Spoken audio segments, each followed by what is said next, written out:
This is One Woman Shakespeare. I'm not Marni Penning. My name is John Detty, and I am the editor and one of the producers of the show. And today I'm sitting down with the woman herself, Marni Penning. Hello, John. So the two of us thought that it would be important for us to sit down and explain why we're doing this show and where it came from. So with that, Marni, I'll give you the mic. Who are you and why are we doing this?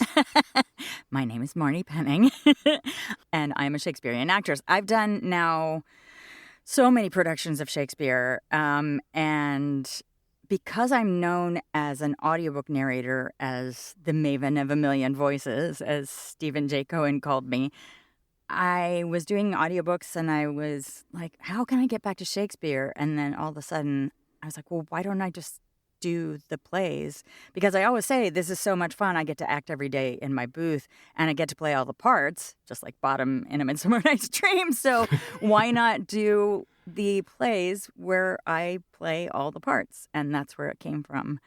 And I'm having so much fun with it. Awesome. So for those who don't know your background, what's your background with the Bard? Because you and Will go back a ways. I started doing Shakespeare when I was 8 years old.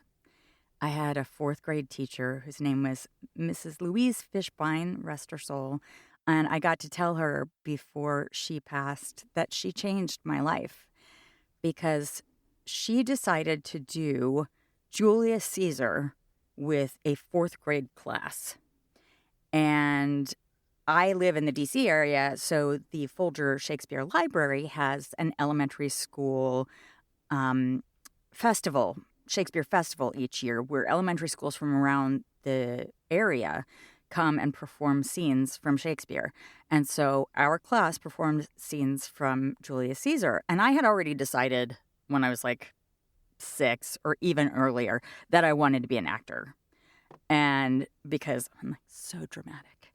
But I It was the same love, for me. I know, right? So I love disappearing into characters. So I was always, making up silly voices, and we would put on plays with my cousins. And so when she said we were going to have auditions for Julius Caesar, I was ready. I was so excited. And I was sick on the day of auditions. Oh, that's the worst. And so I came into school and I'm like crying. Can I please audition again? She's like, no, but you know what we can do is I can make you the stage manager and universal understudy. So I learned the entire play. And so if anybody was, missing a line, I'd be like, but I learned the entire play and my life was transformed. So after that experience, I just got so into Shakespeare. And then we did A Midsummer Night's Dream when I was in high school. I also played Juliet when I was early on in college. And what is now the American Shakespeare Center was started by my Shakespeare professor. Ralph Allen Cohen is his name. Oh, that's amazing. So he and another fellow who's no longer with the company put together what was called at the time the Shenandoah Shakespeare Express. And I actually auditioned for their production of, it was All's Well That Ends Well. And I didn't get cast, but they took me aside and said, well, there's this upperclassman who we're going to give this role to, but you had a fantastic audition. And so the following year when they had open auditions for the Shenandoah Shakespeare Express, I went and I ended up touring with them for 3 years. Nice. So I played Puck in A Midsummer Night's Dream, double cast with Philostrate and Starveling in that first tour. So we toured all over Virginia and up and down the East Coast that summer. And then the following year, we expanded into the spring and we did Midsummer again. But we also did, that first year we did Measure for Measure and Twelfth Night. And the second year we did, oh my gosh, I'm going to forget now. Measure for Measure and Twelfth Night was the second year. The first year was Midsummer Night's Dream and Julius Caesar. And then the third year we did Comedy of Errors and Macbeth. And I got to play so many different roles because it was set up and it is set up now. It's called the American Shakespeare Center in Stanton, Virginia now. And it's set up with the principles that it was written for, with universal lighting where the lights don't go up or down, with 12 actors, no more playing all of the parts and doubled. And most of the, when we were touring, it was everybody was on stage the whole time. And we just had universal costumes and individual pieces for each character that we'd put on and take off. And we had these cubes that, opened, and we would keep all our props in there. And it was marvelous. It's some of the best days of my life was touring in, there's a pickup truck and a van and 11 of my friends and we're going all over the place just doing Shakespeare, sometimes for 4 people and sometimes for 1,000. It was amazing. Those jobs are magical. So incredible. So after that, I graduated college, and some of my friends, we said, let's have a Shakespeare company at some point. And, let's start a theater company. And so we all went our separate ways. And one of the people who was in Cincinnati said, there's no classical theater in Cincinnati. Come here and we'll start one. And so we converged on Cincinnati and started what was then Fahrenheit Theater Company, which is now Cincinnati Shakespeare Company. And that was in 1994, and it's still running. That's amazing. So over your career, you've done 55, now 56 productions of 24 of Shakespeare's plays. Where did the idea for One Woman Shakespeare actually come from?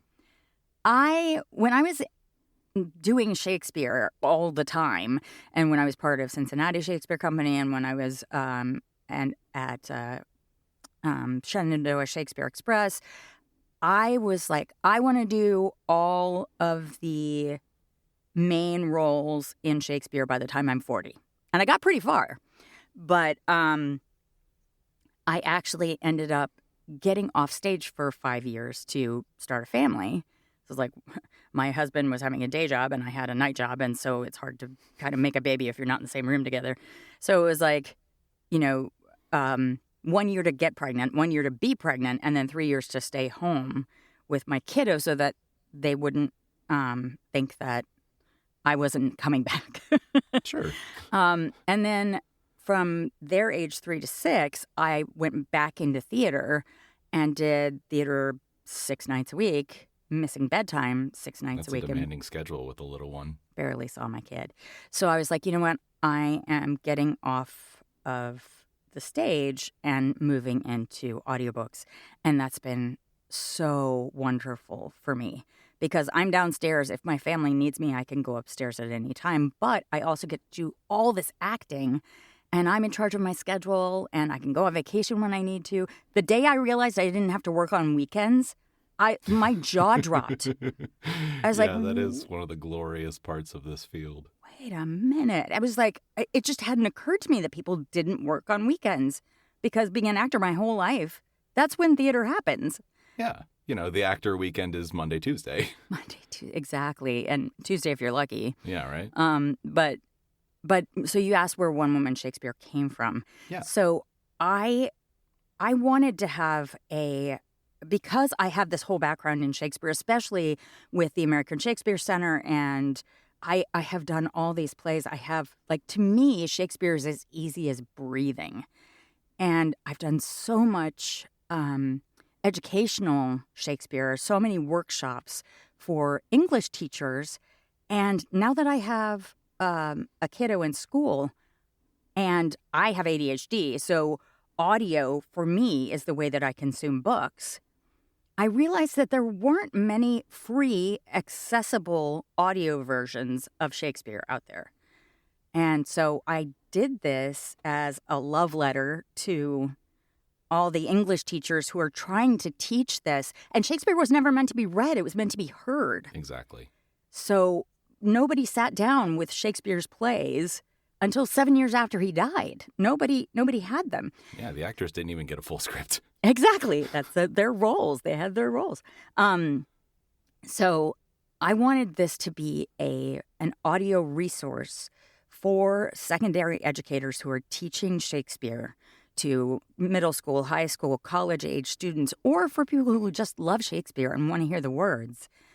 That is not a lot of production stuff. It's just the words. And because I have this whole background, it flows for me. And I want people to see how easy it is to understand when you hear it. Intention goes a long way. Yeah. So in doing One Woman Shakespeare, why did you want to start with Midsummer? I have done Midsummer more than any other Shakespeare play. I think this is my 10th production. And I love it so much. It's so rich and so funny. And it's the gateway for a lot of people to like Shakespeare. So the easiest play for me to do was Midsummer. I've played Hermia so many times. I've played Puck for 2 years in a tour, and Philostrate and Starveling, as I mentioned. For those playing the home game, the reason I laughed when Marni said that she's played Hermia a dozen times is because she's 5'2", so of course she's played Hermia a dozen times. Yes, I am the short one. So you'll hear in my performance how I like being called short. Though she be little. She is fierce, for sure. Actually, Megan Tusing, who's a friend of both of ours, has that as her, that's her production company is Little But Fierce Productions, because she's even smaller than I am. But, yeah, and I directed it once, and I'm around the age now where I should be playing Titania, and I love it so much. I love the dialogue. I love the fights. I love the fairy element. I mean, personally, I think you should be playing Puck until the end of time. Thank you. Oh my gosh, we had such a good time on tour with that. Well, we can talk about that later, but it was so much fun. So that's why I wanted to start with Midsummer, because it's the easiest one for people to understand. And it's a plot that is wholly pretty much Shakespeare's own, even though there are elements of other things in it. You know, the three subplots of the mechanicals and the lovers and the fairies all coming together and weaving in and out of each other is so rich and wonderful and funny and understandable that I just wanted people to have a good time when they first started out. Yeah, for sure. So then why follow it up with Macbeth? So Macbeth, I've done the second most. And I've played Lady Mac so many times. I love Lady Mac. It's also the shortest of the tragedies. So again, it's one that's taught in school quite a bit. And it wrestles with, what if there are so many questions in this. What if somebody told you that you were going to be president? Would you wait and let it happen? Or would you try and figure out what you had to do to make that happen? Because it's like, I think aren't there like elements of this in so many movies? Like if you had one wish, right? Oh, yeah. What would you do? And the idea that absolute power corrupts absolutely. Once you start thinking that you deserve something, then you start making all kinds of justifications about what you will do to get what you want. I mean, what are the Klondike commercials if not miniature Macbeth? What would you do for a Klondike bar? Yes, absolutely. But I love the main couple. Lady Mac is one of my favorite roles that I've ever done. And I also got to play the witches, like in the tour, the original tour that I did of this. I was one of the witches, and then when we toured it to England and Scotland, I got moved up to Lady Macbeth because the woman her name's Janice O'Rourke. She was amazing, but she couldn't do the tour, and so she left, and I got to play Lady Mac. Getting to play Lady Mac in Scotland is pretty metal. It's so cool. It was so cool. At the Edinburgh Festival, it was so cool. Awesome. So in working on One Woman Shakespeare and playing all of the roles, obviously you have to come up with a ton of characters. So tell everybody a little bit about the theater in your head, and specifically for both Midsummer and Mackers, which we've done now, who are the cast? So the great thing about doing these two first is I have all these productions in my memory bank to draw from and how this person or that person played certain roles. So in Midsummer, there is a friend of mine who just passed away, whose name is Eric Quander, and he was at the time a mountain of a man, and he was Oberon and Theseus. And so, which is a classic double for anybody who's not familiar with that. Oberon and Theseus generally double with Hippolyta and Titania, because they are the king and queen of their respective areas, and they're not on stage at all at the same time. So Eric Quander, he is in my head always and forever my Oberon.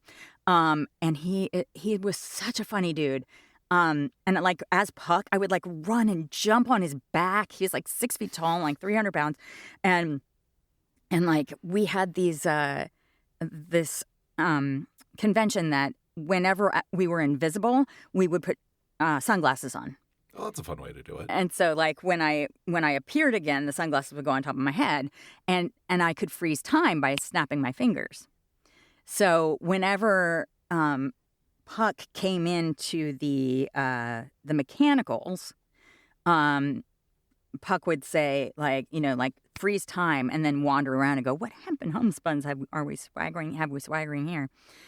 And it was just so much fun. So Oberon and Theseus in my mind is always going to be Eric Quander. One of my favorite actors of all time is John Harrell. He was one of my college roommates, and he is such a freaking amazing actor. Like when we get to Measure for Measure, he's Lucio all the way. But I have been in so many, like thousands of performances with John, and his rendition of Bottom was so iconic that it was all I could do to just try and pay homage to his memory. I mean, he's still alive, don't get me wrong. The memory of his performance is what I meant to say. Do homage to the memory of his performance by just becoming John during Bottom. Peter Quince is my friend Colby Cotting. And I've even told him this, that he said, I was like, Colby, I think you'll recognize yourself in there. He is such a funny guy. Like, when I say this is like some of the best theater I've ever done in my life, those tours, there's a magic in a touring company where you get to know and anticipate everyone's movements, and if they're having an off day, or if they're on fire, and like you can play little tricks on each other sometimes if you want to. But Colby was just this, like, if you can imagine, like what's the Sherman and the dog with the little Mr. Peabody. Oh, yeah. Sherman and Mr. Peabody. So, like, imagine Mr. Peabody as Peter Quince, and that's Colby. Like, nice.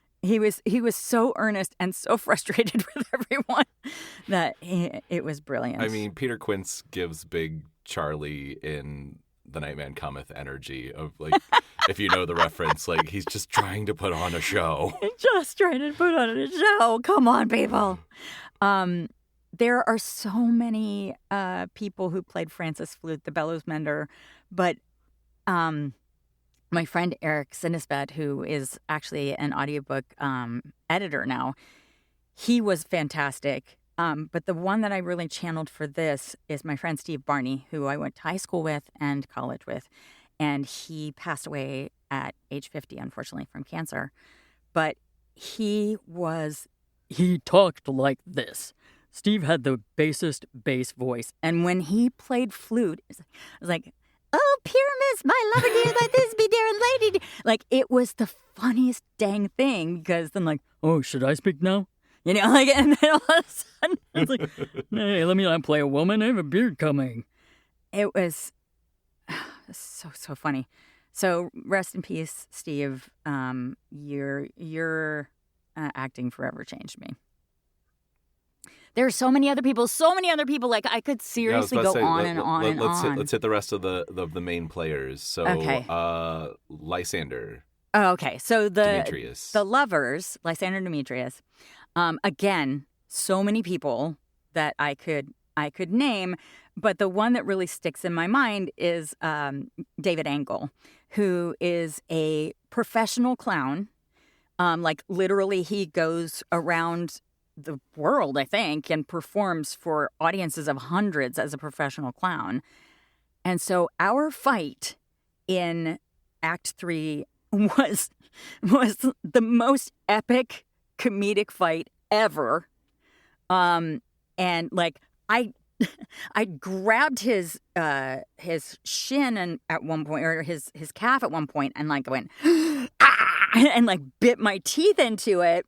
I mean, not for real, but on stage. And then at the end, he came out like limping with like, teeth marks on makeup onto his leg. And his Lysander is so physical that it just working with him on that. And he's such a dear, dear friend too, was a labor of love.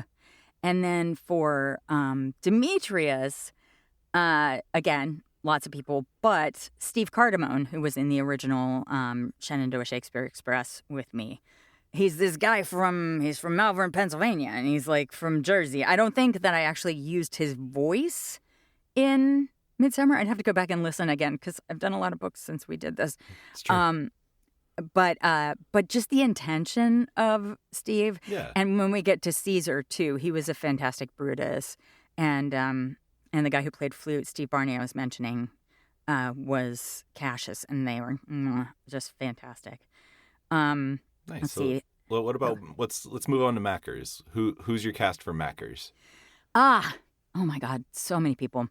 So again, the Mackers that I've worked with, I took bits and pieces of each one. The latest Macbeth I worked with was Daniel May, who lives in Georgia. This was at Georgia Shakes when it still existed. And so Daniel, who also is now an audiobook narrator and has been on The Walking Dead, and like he's incredible. So between Daniel May and Darren Setlow, who is Janice O'Rourke's husband, the original Lady Mac that I was talking about that I took over for, between the two of them, like when Darren and Janice played Mac and Lady Mac, it was epic because they were in love. So like it was, not only were they fabulous actors, but they had that connection. I do love when couples perform together. There's always something like really special about that. Absolutely. And they were phenomenal. It was like a masterclass watching them work every day. So between Daniel May and Darren Setlow, those are the two Mackers that really stick in my head. And so you'll find if Daniel or Darren listen to this, they'll find bits and pieces of what they've done. And I also want to give a special shout out to Chris Lewin, because Chris, who was my Mackers in Cincinnati, who was also just fabulous. He was also my Laertes when I played Hamlet. He was Benedict when I was Beatrice. Like so many things that we've played together. But I had given Mackers to him to listen to. And I was like so proud of it. I wanted him to be one of the first ones to listen to because I really enjoy, like I really respect his opinion specifically about my acting. Sure. And I know he's always going to be super nice about it. So when he gave it back to me, he said, "I love what you did, but I feel like your Mac was just the voice, and I really wanted to hear what you did with that character." And because of Chris, I went back through and re-recorded all of Mac's lines. Yeah, we redid the entirety of that character. Yeah, the entirety. And the entire, like, I felt really good about the rest of the supporting cast. And because I'd played Lady Mac so many times, of course I was focused on that. I have all of the backstory for her. I've got all these things that I'm thinking about. And he was right. He was right. And so going back and re-recording Macbeth's lines and really putting an arc in there was thanks to Chris Lewin, who was right on the money, and I'm so glad he said that. So he's a fabulous actor. Awesome. Any other inspirations for any of the main Oh cast? gosh, We've got yes. Duncan. I mean, obviously, Lady M and the Witches. You have a pretty keen insight on, but like, Yes. but like any other of the dude folks? Yes, absolutely. So Hackett was again another actor who's since passed away. His name was Dan. He when we would go to schools, he would take a grapefruit and like shred it so it looked like meat and dip it in the chocolate mixture that was our blood, and then like pull it out like from the witch's cauldron thing and like dangle it over his head and like eat it, and the entire school or wherever we were would go, "Ugh." That's amazing. It was brilliant. So I might Dan, steal that bit. That's good. oh please do, please do. Anyone listening to this is welcome to steal it, but it was really good. So Dan is my Hackett inspiration, and let's see who else. Oh, Mark McKeel, who again when we get to Caesar was Casca. My gosh, so funny. He he was brilliant. He was a great Banquo, really really good Banquo, and then Todd. Oh gosh, and I'm gonna forget his last name. Todd Douglas, Aaron Todd Douglas, was a fantastic Banquo as well when we did it in Cincinnati. Oh gosh, there are so many people, John, like so many productions. And some of the productions morphed over time, like people. So if you're listening to this and I did Mackers or Midsummer with you and I haven't mentioned you yet, I apologize. But like, oh, Titania. Let me go back to Titania for a second. Lauren Kerr as Titania. She is just such a beautiful person, and she is tall with long blonde hair and so elegant, but also so frickin' strong that her Titania was the first one I ever worked with, and that was amazing. Okay, back to Mackers. When we did it, Lauren played Lady Macduff, and while Ross, who again is Colby Cotting, and Colby, you'll recognize yourself in this because you're so freaking good at it. Lauren, as Ross comes to tell Macduff, who was Steve Cardamone in that production, about his family's demise, in the background, we had a slow motion fight of the murderers taking out Lady Macduff, and her fighting, and the kid who was me, getting unalived. You had to see it while it was being described. Rough sauce. That's brilliant. Yeah. So it was so good. Yeah. So Steve Cardamone as Macduff influenced a lot of what I did with Macduff in this. Are there major people I'm forgetting? Duncan. There's a guy named Richard who was in our original Cincinnati Shakespeare Company, and I don't know if he's still around. He was probably in his 60s when we did this in 94, so I'm guessing probably not. But he was amazing as Duncan. Big guy, long Burl Ives beard with a big commanding presence, and so that was great. Yeah, so lots of good memories there. Awesome. So you have a lot of great people to pull from. Yeah. So, and lots more that I didn't say. So yeah, again, I apologize if I didn't say your name. And for those listening, we'll be doing one of these interviews every 2 plays or so. We're considering 2 plays, 1 season of the podcast. So at the end of each season, we'll wrap up with one of these chatty chats where we can talk about more people from the theater community that we love. But let's turn our focus from the past to the future. So we are going to be working our way through the entire Shakespearean catalog. So what's next? What are you most excited to tackle? What are the plays you haven't done yet that you want to do? Like, talk about what's coming so everybody knows what to be excited for. Amazing. So my intent with this originally was I was going to do audiobooks of the top 5 plays that are done in schools. But a little birdie who might be interviewing me right now, suggested... Co-producer, editor, all of the many hats worn by John Detty.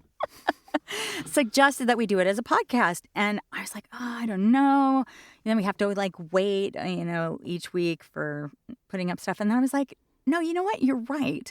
Because then it's free and anybody can listen to it at any time. And there's no special there's no special code that anybody needs to get a free copy of it. It's just always there. Wow, he sounds amazing. He is amazing. And so now, as long as I keep paying the bills for this thing, it will be free in perpetuity. And anybody can access it at any time to listen to any of the plays. So next up is going to be Julius Caesar and Romeo and Juliet. And then I'm going to wrap up. And then after that, I'm going to beg you for another comedy. Well, guess what? Oh, beans. I know. No, we'll do Twelfth Night and Hamlet after that because Twelfth Night is actually starting to be done more in schools. Okay. And because we want to make sure that that the ones that are taught most are done first, so that teachers have this as a resource by the time they get back into school. I have a cooking class that hit on Titus. I haven't done Titus before, so here's the thing: I was actually offered Tamara and Titus at the same time I was offered Lady Mac in Georgia, and I was like, ugh. Tamara was back in Cincinnati, which is of course my home base, but then doing Lady Mac at Georgia Shakes and I hadn't been there, and it was a huge production, and so I elected to do Lady Mac. So I still haven't done Titus yet, but I'm super excited to get through the canon. Cincinnati Shakes, which I co-founded, has now been through the canon. And because I wasn't there, I didn't get to do that with them. But I did 35 roles in Cincinnati with them, including Juliet and Beatrice and, Rosalind and As You Like It and Hamlet and Hamlet. And there are some that I really would have loved to have done with my home base. But Titus is one of those I'm looking forward to. I've never done The Tempest. Can you believe that? That shocks me. I know. It just was never at the same time that I was performing, and I didn't think I would have one on you, but I do. Oh yeah, for sure. Yeah, that's funny. Have you ever done Complete Works? No, but that would be so much fun. So maybe I've seen Complete Works. Maybe that's how we wrap this up. When we work our way through the full canon, we'll bring on a third, and the three of us can do Complete Works. That would be freaking amazing. I got to see the original Reduced Shakespeare Company do that in Scotland in 1992. I was fortunate enough to be in a production at the Fort Tryon Medieval Festival in Manhattan back. Oh, fun! X number of years ago. Yes. We won't tell anybody how old we are. So. Yeah. Even though I've already given it away with we, so many like things. Shakespeare, are timeless. That's right. Cool. So one more thing I want to make sure we hit on before we start wrapping things up. Who makes that banger of a theme song? I'm so glad you enjoy it. That's my kid. My kid does that theme song, and they are incredible.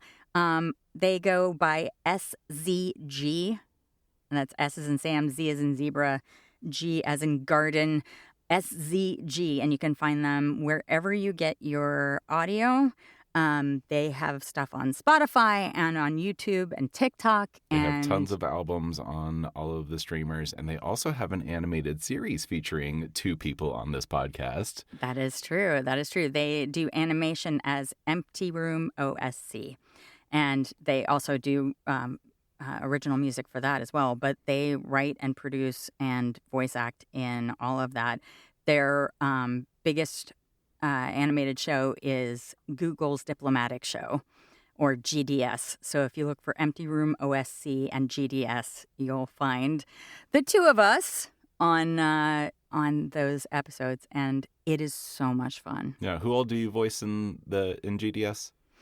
So actually, I was in the one right before GDS. I was in Object Absurdity, and I played a character called Hexy, which was a hexagon. Nice. I remember Hexy. Yes. And my favorite episode was when I had to yell for somebody, and in the background, our dog started going, roo, roo, roo, roo, roo. And it was Super Bowl, but it was a soup bowl called Super Bowl. And it was like, Super Bowl! And I went, oh, Super Bowl!